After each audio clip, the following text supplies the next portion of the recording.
So for the last 2 weeks, I have been snowboarding in Gulmarg, Kashmir. And interestingly, on this trip, my laptop crashed. And so what that means is, by the way, I know what all of you guys are thinking. No, I wasn't snowboarding with my laptop in my hand. I was being the workaholic that I am and working on a holiday. But more importantly, I tell you that to say that I don't have a presentation. I just have managed to gather some thoughts. But most importantly, I'll be coming at you from my heart. In that vein, I begin to think about what it takes to really be vulnerable in this moment, because now that I've just shared this with you, I feel a certain sense of relief because it makes me feel unburdened because I've shared this with you. And in doing that, I'm becoming vulnerable to you. And I really begin to think about, what happens when we grow up. And the older we get, we tend to take on, so much responsibility, and in the process become posturous and move away from vulnerability, for that matter. And the more I think about it, the more I realize that vulnerability is actually an interesting part of leadership and authenticity. I mean, just yesterday I was at a conference and I was on the panel of this conference, and in this process, the very first person who had the opportunity to speak started his introduction by saying that this was the first time that he's doing this and that he's a little nervous.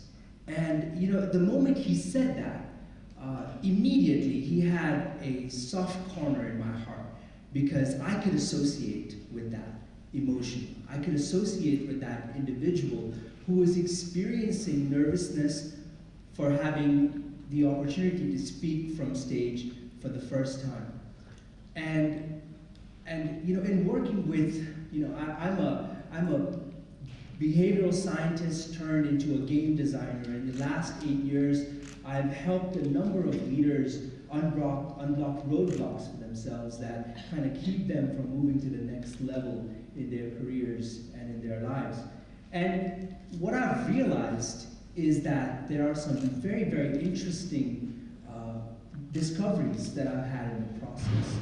And the first of those discoveries is that the more, the earlier we are able to overcome our emotional challenges, the better it is, because the longer we spend living out these emotional challenges, the harder it becomes for you to work on them and do anything about it over the course of your life. So when we started working in the learning space, I said in order to really deal with this issue, whether it's a problem of being vulnerable or being authentic or finding really truly authentic collaborations and having the opportunity to display a lot of the really, really interesting and important behaviors, I found that there were problems that were in two parts. One is a skill issue and the other is a will issue. In a skill issue, you can train somebody and you can equip them with the skills to be able to do a certain job. In a will issue, it's more got to do with your desire to want to make that difference. For example, the problem statement that a lot of the leaders that I work with sound something like, I know that I need to collaborate, but I still don't. Or I know that I need to be authentic, but I'm still not. Or I still can't. And there's something that's really blocking them from opening up and sharing what they're feeling inside.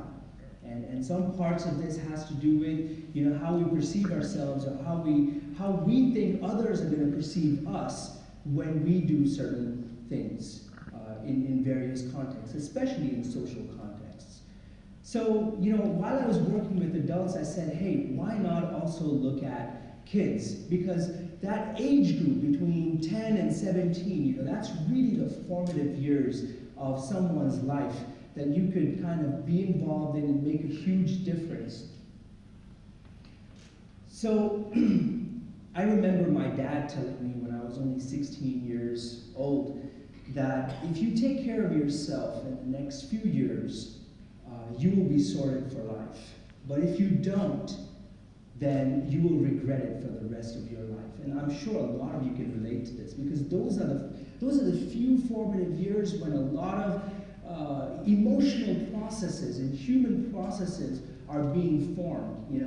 It's kind of like numerous lines of code that are developing the human processes that's inside us, and that make us feel certain ways when certain stimulus is acted upon us. So, for example, if I feel, if I am sidelined in a conversation, I'm having a conversation with three people, and if all of a sudden I am sidelined, my upbringing, my early development, my understanding and my processing of what's happening in this moment is determining how I'm feeling in that moment. For example, if I'm being sidelined, and if my personal processes are telling me that I am not a good conversationalist, if my personal process is telling me that I can't hold somebody's attention or I'm not good enough, then those are the things that are happening within me, and I'm feeling less confident as a result of that.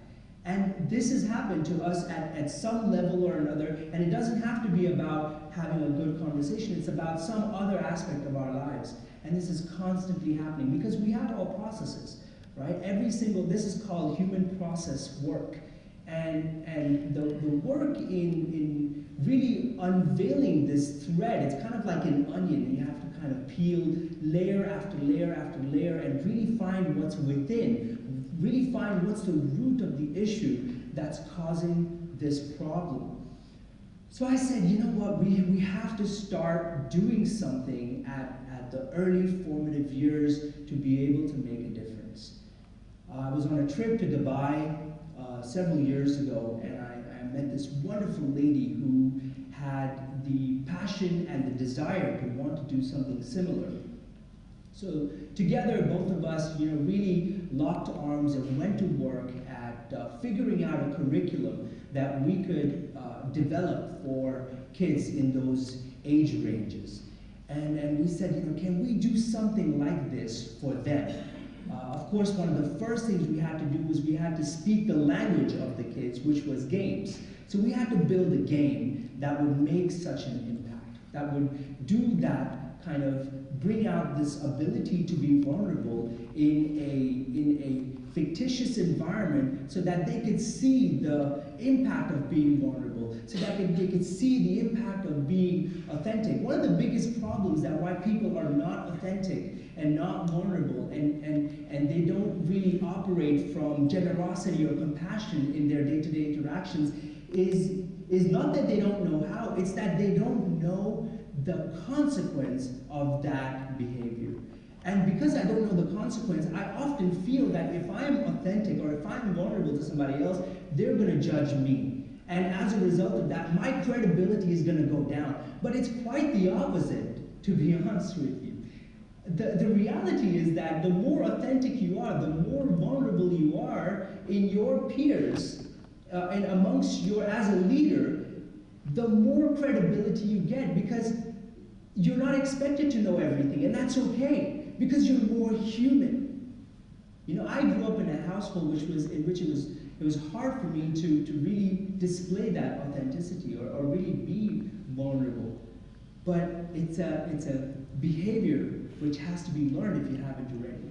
So coming back to the journey that I took on, which was to really build this system which would allow students, kids, adults to be able to be vulnerable in social environments. So what did we do? We went to work. We did a lot of research. We did a lot of try, failing, and adjusting. And after a year of having built this system, which we call the superhero within, we found that it had taken flight to some extent. What are the components associated with it? Let me break it down real quick for you. So the first thing that we wanted to do was we wanted to impart learning. It had to have a medium or a platform through which people can learn, kids can learn. But then they also had to have some game element to it. So the process of learning was the process of play. So the more you play, the more you learn. And the more you learn, the more points you earn in the game. And what do you do with those points? You use those points to unlock superpowers. You'd be amazed, kids love superheroes. And if you could tell a kid that he could get, flying capability in a game environment, man, the kid's gonna be sold, right? Because that's how kids' imaginations are amazing. They will think about flying. They'll actually. I've had kids in the sessions that I've delivered programs where kids, they think they're flying. They kind of do their hands like this, and they think they're flying, and they think they have like super laser power, so they do this, and then somebody else on the other hand kind of interacts with them, and it's amazing because they have great imagination, and you could leverage that imagination by doing something like this. So yeah, you could impart learning and then give them certain superpowers in the virtual world, of course. But that wasn't enough for us when we started really building this thing. We said, okay, that's good, that gives us something, but it's not enough. What else can we do to really help these kids apply what it is that they're learning? So we created a virtue system. And this virtue system would be that they would have to unlock certain virtues in the game, and the virtues would be your real life behaviors. These would be things like compassion, generosity, authenticity, communication, and being able to be authentic with one another, sincerity, all of these kinds of things that are not normally taught in school, but are equally important to be able to display in your interactions and in your relationships. Because ultimately, you could have a business transaction, but what good is a business transaction if both parties are unhappy? It's about really finding a win-win. It's about a collaboration that's really rooted in authenticity and something that's meaningful. So we built this virtue system, and the challenge for us was, how do we make this virtue system something that people can actually practice on a day-to-day basis? So we created the virtue system that was associated with teacher or a parent input, which means that the moment the child starts displaying those behaviors, and the moment the individual starts displaying those behaviors, the parent or the administrator has a platform on their side which they can award the virtue to that child. And in doing that, the child gets instantaneous feedback. The individual is able to know exactly what it is that they are doing right and why did they get this virtue, because there's a comment section as well where the parent or the administrator can type and let the child know this is why you got the virtue. The moment they stop displaying those virtues, they also stop getting that virtue. So you have the ability to turn it off as well. And ultimately, what do you do with this virtue and this superpower? Well, you save cities. There are cities in danger, so you have to travel from one city to another to save cities. But that's not it. That's not enough. People have to get together. A group of 10 or 15 or 20 students would get together to save different cities at one go. This creates collaboration. This creates, in this world of technology where everybody is not communicating with one another, we need people to communicate with one another. So we created this thing where you could actually interact with one another. And the best part about this was when you take a step back, after having saved a city, you can have a conversation. And it's all part of the curriculum. You can have a conversation where you talk about what you did and how that affected somebody else. And how something that somebody else did affected you. And whether I hurt your feelings unintentionally and how that played out for you, or vice versa. And this opens up a conversation. This opens up an opportunity for people to reflect and think about what it is that they did. Because I believe in today's world, It is not cleverness that we need. It is not intelligence that we need. We need more than cleverness, we need kindness. More than trying to backstab somebody or more than trying to make a profit, we need generosity. We need compassion. We need love. We need trust.